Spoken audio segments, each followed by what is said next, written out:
Due to this whole wacky global pandemic thingy going on, it's kinda hard for people to gather in large crowds for video game tournaments, but rather than outright canceling their annual Smash Bros. Melee event altogether, the folks over at Big House instead decided to host the tournament online through the use of a tool called Slippy that allows GameCube games from 2001 to be played via the interwebs. But unfortunately for the Melee community, Nintendo's never been fond of fans taking matters into their own hands when it comes to their intellectual property, so it wasn't very long before Big House got a cease and desist for modding Smash Bros. Melee, which is pretty lame, but nothing that should have surprised anybody given Nintendo's track record. But when the top 30% of competitive Splatoon players showed their support for the Melee community and their team names for the finals of Nintendo's 2020 North American Open, the above average sized end went one step further and canceled their own Splatoon tournament out of spite, even though they're claiming it was due to executional challenges, which of course begs the question of why Nintendo would ruin everybody's fun, and whether this makes them purely evil or just plain stupid. So sit back in your Pep's most expensive beanbag, press the subscribe button if you like games, goofs, and glory, and allow me, YouTube's tallest raisin exporter, CameronAllOneWord, to tell you whether Nintendo's more stupid or evil regarding the whole Splatoon and Smash Melee tournament fiasco.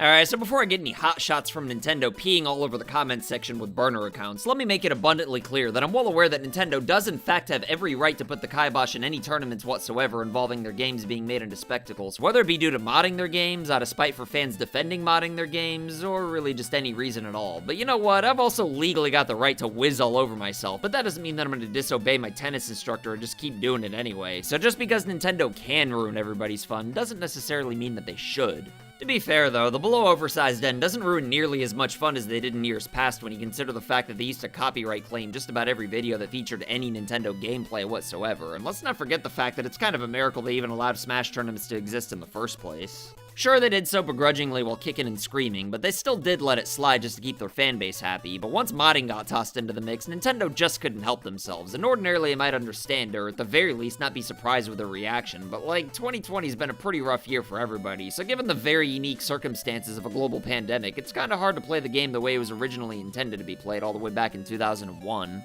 And since Nintendo already kinda gave the okay for tournaments in general, I kinda feel like they should just let this one slide, at least till the pandemic's over. I mean, it's hard to blame people for being furious at Nintendo over hitting Big House with a cease and desist, since they totally did just thwart the attempts of their diehard fans from trying to make the best of a horrible year without even providing any kind of alternative or compromise. But I try to be as fair as often as possible, and no matter how I look at it, I don't honestly think that Nintendo's intentions were evil per se. I just think that they're worried that if they let one fan mod slide for something like a competitive tournament, then it'll set a precedent that Nintendo's okay with modding in general and things will spiral out of control in the future. But while I might not think that's evil, I do think it's incredibly stupid, because obviously letting fans use mods to make holding one tournament possible online in a year that's been a bummer for just about everybody is not going to hurt Nintendo one bit, whereas canceling the entire tournament altogether is only going to make them lose goodwill among the people who love them the most. And it'd have been bad enough if Nintendo had just left it at that, but not only are they raining on the parades of people who are technically doing something wrong, the N-Boys just had to go one step further and punish the Splatoon fanbase for not liking it and making their 2020 just a little bit worse to top it all off.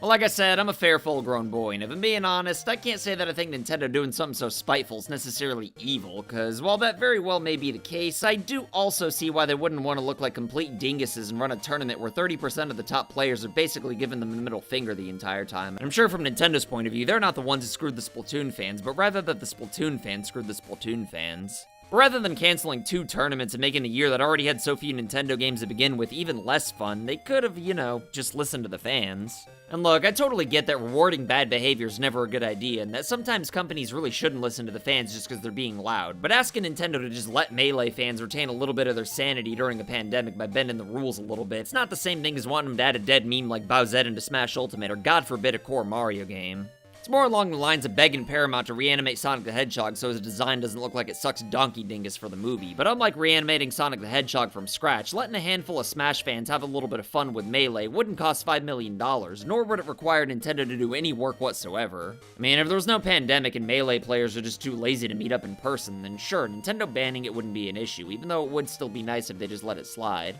And even if Nintendo had to shut the tournament down because they really don't like modding, but then promised to make it up to the fans somehow, then I think everybody would have just shrugged it off. But to just say no over some out-of-touch mindset during a really rough time is just plain stupid, even if I don't necessarily think it's evil. And I mean, what's Nintendo gonna do from this point forward? They're just gonna shut Splatoon down altogether if the teams keep supporting Melee? If anything, I feel like canceling the finals only led to Melee support growing even stronger. I mean, when they originally spanked Melee, I just wrote it off as Nintendo being Nintendo and moved on with my day. But when they went above and beyond and canceled the finals of a Splatoon tournament just because that fanbase didn't appreciate the tomfoolery, I ended up making a video on a matter that I probably would have ignored otherwise. Because, I mean, all it did was bring more attention to the issue than if Nintendo had just let a few teams have Melee in their names. Like I said, though, Nintendo used to be much bigger wieners of their policies, and they can be quite stubborn when it comes to change that came from outside of their bubble, but hopefully Nintendo keeps learning and stops being turkeys when it comes to just letting people have fun, or, you know, at least working with them towards some kind of a compromise or something. Because even though they certainly don't have to, being nice always goes a long way, you know?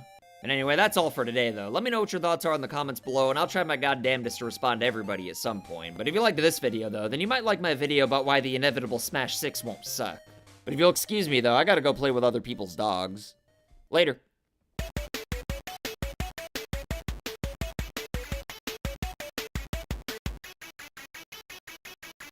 So I want to say thank you to your loyalty, thank you for your support.